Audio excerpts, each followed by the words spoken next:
Hello. Tuturuan ko kayo kung paano mag-install ng Vesper Wallet sa inyong cellphone. So, ganito ang ating gagawin. Pindutin yung Google Play Store.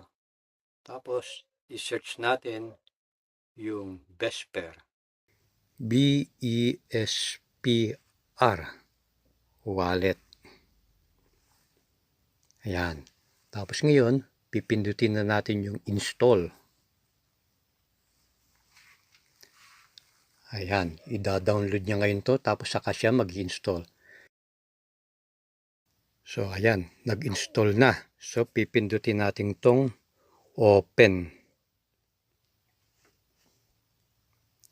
And then, mag-create tayo ng create a new wallet. Pindutin natin. Tapos, terms and conditions, i-check na natin.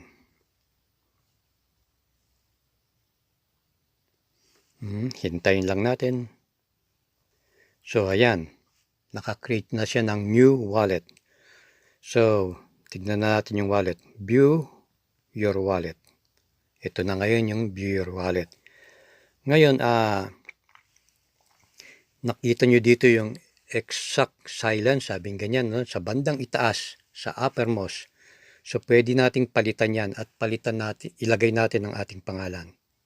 Pindutin natin dito. Hanapin natin yung account info. Pindutin, account info.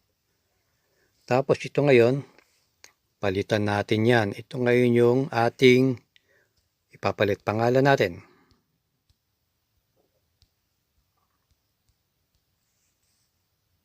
Yan. Save changes. So, ayan, napalitan na. Tapos ngayon, balik tayo. Settings. So, makita nyo ngayon dito sa upper leftmost. Yan, napalitan na yung pangalan. Ito na, naging AA Valdez na. No? Tapos dito sa bandang ibaba, nakita itong naka-red. Sabi dito, back up your wallet. Yan. So, dito ngayon, your recovery phrase, sabing ganyan. Kailangan natin ng ballpen, papel, tapos susulat natin itong recovery phrase. Ayan, continue. Tapos ngayon, pindutin natin itong i-check natin to. Nobody can see my screen, check. I risk losing all my fund if I share my recovery phrase with everyone. Check. Basahin nyo na lang itong mga ito, no? Okay. So, click ko na ngayon yung show recovery phrase. Yan. So, lumabas ngayon yung recovery phrase, pero hindi ko dapat ipakita sa inyo. Susulat ko lang sa papel para ako lang ang nakakaalam. Nakopya na natin yung recovery phrase.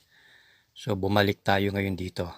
Ang hahanapin mo lang dito, itong downward arrow na nasa lower right portion, no? Para ito yung ibig sabihin ito yung receiving address. So ayan. So pwede natin siyang i-copy, pwede natin siyang i-share. Ito yung QR code. So pwede mo ring i-screenshot na lang itong QR code na ito para kung sino man ang gustong magbigay sa iyo ng crypto, gamitin lang itong QR code. Pwede rin tayong dito sa